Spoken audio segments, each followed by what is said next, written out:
ನೇರ ದಿಟ್ಟ ನಿರಂತರ ಸುದ್ದಿಗಳಿಗಾಗಿ ವೀಕ್ಷಿಸಿ ಕೆಎಸ್ ನ್ಯೂಸ್ ಟಿವಿ ಕನ್ನಡ. ಶಿಕ್ಷಣದಲ್ಲಿ ಯಶಸ್ಸು ಕಾಣಬೇಕಾದರೆ ಹಿಂದೆ ಗುರು, ಮುಂದೆ ಗುರಿಯಿರಬೇಕು. ವೈ. ಎಚ್. ಚಂದ್ರಶೇಖರ್. ವಿಜಯನಗರ ಜಿಲ್ಲೆ ಹರಪನಹಳ್ಳಿ ತಾಲೂಕಿನ ಕಂಚಿಕೆರೆ ಗ್ರಾಮದ ಸ್ವತಂತ್ರ ಸರ್ಕಾರಿ ಪದವಿ ಪೂರ್ವ ಕಾಲೇಜಿನಲ್ಲಿ ಡಾ. ಬಿದ್ರಿ ಕೋಟ್ರೇಶ್ ಅನುರಾಧಮ್ಮ ಟ್ರಸ್ಟ್ ವತಿಯಿಂದ ತಾಲೂಕಿನ ಸರ್ಕಾರಿ ಕಾಲೇಜುಗಳ ಗ್ರಾಮೀಣ ಭಾಗದ ವಿದ್ಯಾರ್ಥಿಗಳಿಗೆ ಸ್ಪರ್ಧಾತ್ಮಕ ಪರೀಕ್ಷೆಗಳ ತರಬೇತಿ ಶಿಬಿರ ಹಮ್ಮಿಕೊಳ್ಳಲಾಗಿತ್ತು. ಮುಖ್ಯ ಅತಿಥಿಗಳಾಗಿ ತಾಲೂಕು ಪಂಚಾಯಿತಿ ಕಾರ್ಯನಿರ್ವಹಣಾಧಿಕಾರಿ ವೈ. ಚಂದ್ರಶೇಖರ್ ಮಾತನಾಡಿ, ಗುರು ಬದುಕಿಗೆ ಸ್ಫೂರ್ತಿ, ಗುರಿ ನಿಮ್ಮ ಸಾಧನೆಗೆ ಸ್ಫೂರ್ತಿ. ಶಿಕ್ಷಕರು ಉತ್ತಮ ಶಿಕ್ಷಣ ನೀಡುತ್ತಿದ್ದಾರೆ. ಅವರು ನೀಡುವ ಶಿಕ್ಷಣದಿಂದ ನೀವು ನಿಮ್ಮ ಗುರಿಯನ್ನು ಮುಟ್ಟಬೇಕು. ಆಗ ಮಾತ್ರ ಸಾಧನೆ ಮಾಡಬಹುದು. ವಿದ್ಯಾರ್ಥಿಗಳು ಹೆಚ್ಚು ಹೆಚ್ಚು ಓದುವುದರಿಂದ ಸಾಧನೆ ಮಾಡಬಹುದು. ಮೊಬೈಲ್ನಿಂದ ದೂರವಿರಿ. ಸಮಾಜದಲ್ಲಿ ಒಳ್ಳೆಯ ಪ್ರಜೆಯಾಗಿ, ಗುರು ಹಿರಿಯರಿಗೆ, ತಂದೆ ತಾಯಿಯರಿಗೆ ಹೆಸರು ತರುವಂತಹ ಕೆಲಸ ಮಾಡಿ ಎಂದು ಹೇಳಿದರು. ಡಾ. ಬಿದ್ರಿ ಕೋಟ್ರೇಶ್ ಮಾತನಾಡಿ, ಗ್ರಾಮೀಣ ಪ್ರದೇಶದ ವಿದ್ಯಾರ್ಥಿಗಳ ಅನುಕೂಲಕ್ಕಾಗಿ ಪ್ರತಿವರ್ಷ ನಮ್ಮ ಟ್ರಸ್ಟ್ ವತಿಯಿಂದ ಸ್ಪರ್ಧಾತ್ಮಕ ಪರೀಕ್ಷೆಗಳ ತರಬೇತಿ ಶಿಬಿರ ನಡೆಸಿಕೊಂಡು ಬರುತ್ತಿದ್ದೇವೆ. ಧಾರವಾಡದಿಂದ ನುರಿತ ಉಪನ್ಯಾಸಕರನ್ನು ತರಬೇತಿ ನೀಡುತ್ತಿದ್ದೇವೆ. ಪ್ರತಿವರ್ಷ ಸಾಮೂಹಿಕ ವಿವಾಹಗಳು, ವಿದ್ಯಾರ್ಥಿಗಳಿಗೆ ನೋಟ್ ಪುಸ್ತಕ, ಸ್ಪರ್ಧಾತ್ಮಕ ಪರೀಕ್ಷೆಗಳ ತರಬೇತಿ ಶಿಬಿರ ಮಾಡಿಕೊಂಡು ಬರುತ್ತಿದ್ದೇವೆ ಎಂದು ಹೇಳಿದರು. ಈ ಸಂದರ್ಭದಲ್ಲಿ ಅಧ್ಯಕ್ಷತೆ ಪ್ರಾಂಶುಪಾಲರಾದ ವೀರಣ್ಣ ಚಳಗೇರಿ, ಬಿದ್ರಿ ಸುನೀಲ್, ಡಾ.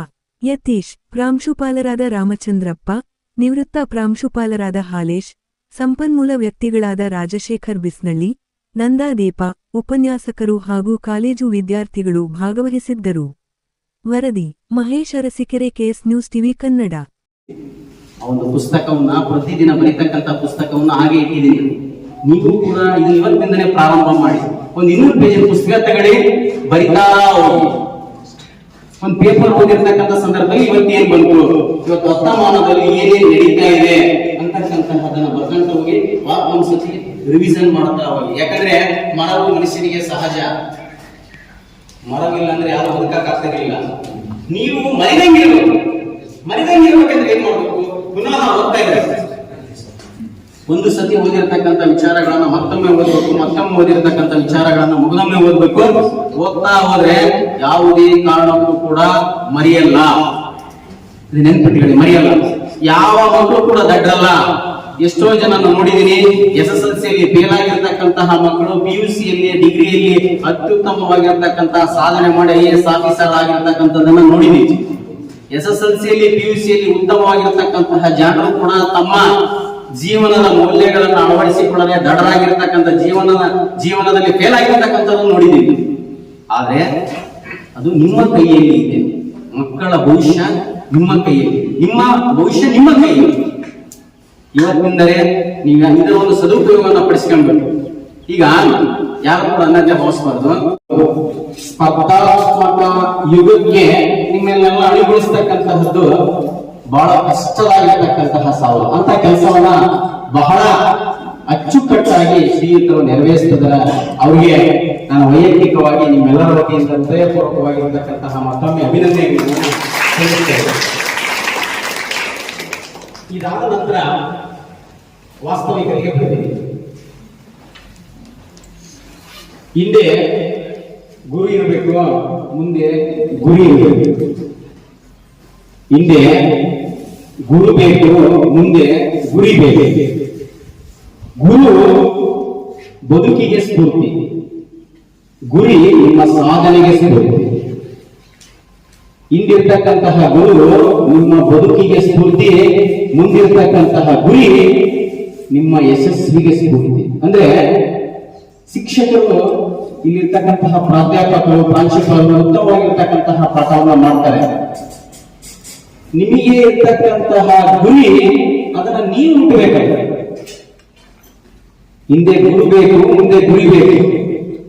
ಅವೆರಡನ್ನ ನೀವುಗಳು ಅದೃಷ್ಟ ಮಾಡಿದರೆ ಉತ್ತಮವಾಗಿರ್ತಕ್ಕಂತಹ ಶಿಕ್ಷಕ ವೃಂದ, ಪ್ರಾಧ್ಯಾಪಕ ವೃಂದವನ್ನ ಈ ಭಾಗದ ಕಾಲೇಜುಗಳು ಹೊಂದಿದೆ ಅಂತಕ್ಕಂತಹದನ್ನ ನಾನು ನೋಡ್ತಾ ಇದ್ದೇನೆ. ನನಗೆ ಗೊತ್ತಾಗ್ತಾ ಇದೆ. ನಾನು ಕೂಡ ತಾಲೂಕು ಕಾರ್ಯನಿರ್ವಾಹಕ ಅಧಿಕಾರಿಗಳಾಗಿ ಎಲ್ಲರನ್ನೂ ಕೂಡ ವೀಕ್ಷಣೆ ಮಾಡ್ತಾ ಇದ್ದೀನಿ. ಈ ಸುತ್ತಮುತ್ತಲಿರ್ತಕ್ಕಂತಹ ಎಲ್ಲಾ ಕಾಲೇಜುಗಳು ಉತ್ತಮವಾಗಿರ್ತಕ್ಕಂತಹ ಶಿಕ್ಷಕ ವೃಂದವನ್ನು ಹೊಂದಿದೆ. ಆದ್ರೆ ನೀವುಗಳು ಗುರಿಯನ್ನು ಹೊಂದಿರಬೇಕು ಮುಂದೆ ಏನ್ ಮಾಡ್ಬೇಕು ಅಂತ. ಅದಕ್ಕೆ ಸ್ಪರ್ಧಾತ್ಮಕ ಯುಗದಲ್ಲಿ ನೀವುಗಳು ಯಾವ ತರ ಇರಬೇಕು ಅಂತಕ್ಕಂತಹದ್ದನ್ನ ಒಂದು 5 ನಿಮಿಷಗಳ ಕಾಲದಲ್ಲಿ ಹೇಳಿ ಮಕ್ಕಳಿಗೆ ಕೊಡ್ತಾ ಇರೋದು. ಇದಕ್ಕೆ ಕಾರಣ ಇಷ್ಟೇ, ನಮ್ಮ ಹಳ್ಳಿಗಾಡಿನ ವಿದ್ಯಾರ್ಥಿಗಳಿಗೆ ಈ ಹಳ್ಳಿಯ ವಾತಾವರಣ ಬಿಟ್ಟು ಸಿಟಿಯ ವಾತಾವರಣ ಮತ್ತು ಇವತ್ತು ಏನ್ ನಡೀತಾ ಇದೆ, ಇವತ್ತು ಯಾವ ರೀತಿ ನಾವು ಜಗತ್ತನ್ನು ಬದುಕಬೇಕು ಅನ್ನೋದ್ರ ಬಗ್ಗೆ ತಿಳುವಳಿಕೆ ಬಹಳಷ್ಟು ಅವಶ್ಯಕತೆ ಇರ್ತದೆ. ಆದ್ರೆ ನಮ್ಮ ಹಳ್ಳಿಗಾಡಿನ ವಿದ್ಯಾರ್ಥಿಗಳಿಗೆ ಆ ಅವಕಾಶಗಳು ಬಹಳಷ್ಟು ಕಡಿಮೆ ಇದೆ. ಇವತ್ತು ಸಿಟಿಯಲ್ಲಿ ಇರ್ತಕ್ಕಂಥವ್ರಿಗೆ ಬೇಕಾದಷ್ಟು ಅವಕಾಶಗಳಿರೋದ್ರಿಂದ ಅವ್ರು ಬೇಕಾದಷ್ಟು ಸಾಧಿಸ್ಲಿಕ್ಕೆ ಸಾಧ್ಯ ಇದೆ. ಆದ್ರೆ ನಮ್ಮ ವಿದ್ಯಾರ್ಥಿಗಳಿಗೆ ಆ ಒಂದು ಅವಕಾಶ ಇಲ್ಲಿವರೆಗೂ ಇರಲಿಲ್ಲ. ಆ ಒಂದು ಏನೇ ಈಗ PUC ಓದ್ತಾ ಇದ್ದಾರೆ ಅಂದ್ರೆ ಮುಂದೆ ಕಾರಣಾಂತರಗಳಿಂದ ಅವ್ರು PUCಗೆನೆ ಡ್ರಾಪ್ ಆಗ್ಬೋದು. ಅಂತ ಟೈಮ್ನಲ್ಲಿ ಅವರಿಗೆ ಕೆಲವು ಎಕ್ಸಾಮ್ಗಳಿರೋದು, ಪೊಲೀಸ್ ಇರ್ಬೋದು, PDO ಇರ್ಬೋದು, ಮತ್ತು ವಿಲೇಜ್ ಅಕೌಂಟೆಂಟ್ ಇರ್ಬೋದು, ಇಂಥ ಎಕ್ಸಾಮ್ಗಳಿಗೆ ಅವಕಾಶ ಇದ್ದೇ ಇರ್ತದೆ ಅವ್ರಿಗೆ. ಹಾಗಾಗಿ ಆ ಎಕ್ಸಾಮ್ಗಳಿಗೂ ಕೂಡ ಉಪಯೋಗ ಆಗ್ತಂತ ಮಾಹಿತಿಯನ್ನ ನಮ್ಮ ಈಗೇನು ಧಾರವಾಡದಿಂದ ಬಂದಿದ್ದಾರೆ ಆ ಗುರುಗಳು ನಮಗೆ ತಿಳಿಸ್ಕೊಡ್ತಾರೆ. ಹಾಗೇನೆ ಮುಂದೆ ಡಿಗ್ರಿಯನ್ನಾಗಿರ್ಬೋದು ಮತ್ತು ಡಬಲ್ ಡಿಗ್ರಿ ಆಗಿರ್ಬೋದು, IAS, KS ಇಂಥ ಪರೀಕ್ಷೆಗಳಿಗೆ ಕೂಡ ತಯಾರಾಗಲಿಕ್ಕೆ ಅಂದ್ರೆ PUC ನಂತರದಲ್ಲಿ ಯಾರು ಮುಂದೆ ವಿದ್ಯಾಭ್ಯಾಸ ಮಾಡ್ತಾರೆ ಅವರಿಗೂ ಕೂಡ ಅನುಕೂಲ ಆಗುವಂತ ರೀತಿಯಲ್ಲಿ ನಿಮಗೆ ಒಂದು ಕ್ಲಾಸ್ಗಳನ್ನು ನಡೆಸಿಬಿಟ್ಟು ಒಂದು ಅನುಭವವನ್ನು ಕೊಡ್ಲಿಕ್ಕೆ ನಮ್ಮ ಸರ್ ಅವ್ರು ಬಂದಿದ್ದಾರೆ. ಇವತ್ತು 2 ಸರ್ ಬಂದಿದ್ದಾರೆ. ಮುಂದಿನ ದಿನಗಳಲ್ಲಿ ಪ್ರತಿ ದಿವಸ ಕೂಡ 1-2 ಬಂದ್ಬಿಟ್ಟು ನಿಮಗೆ ಅದರ ಅವಶ್ಯಕತೆ ಏನೇನು ಅವಶ್ಯಕತೆ ಅದನ್ನೆಲ್ಲ ತಮಗೆ ತಿಳಿಸ್ಲಿಕ್ಕೆ ಅವರು ಗಣಿಯಾಗಿ ಬಂದಿದ್ದಾರೆ. ಹಾಗಾಗಿ ಅದರ ಸದುಪಯೋಗವನ್ನ ನಾವೆಲ್ಲ ತೆಗೆದುಕೊಳ್ಬೇಕು. ಸರ್ ಹೇಳಿದಂತೆ ನಿಮಗೆ ಜೀವನದಲ್ಲಿ ಏನನ್ನು ನಾವು ಎಕ್ಸ್ಪೆಕ್ಟ್ ಮಾಡೋದಿಲ್ಲ. ನೀವೆಲ್ಲ ಇದರ ಸದುಪಯೋಗವನ್ನು ಪಡೆದುಕೊಂಡು ಮುಂದಿನ ತಮ್ಮ ಜೀವನದಲ್ಲಿ ಏನಾದರೂ ಒಂದು ಸಾಧಿಸಿದ್ರೆ ಅದೇ ನಮಗೆ ನೀವು ಕೊಡ್ತಕ್ಕಂಥ ಕಾಣಿಕೆ.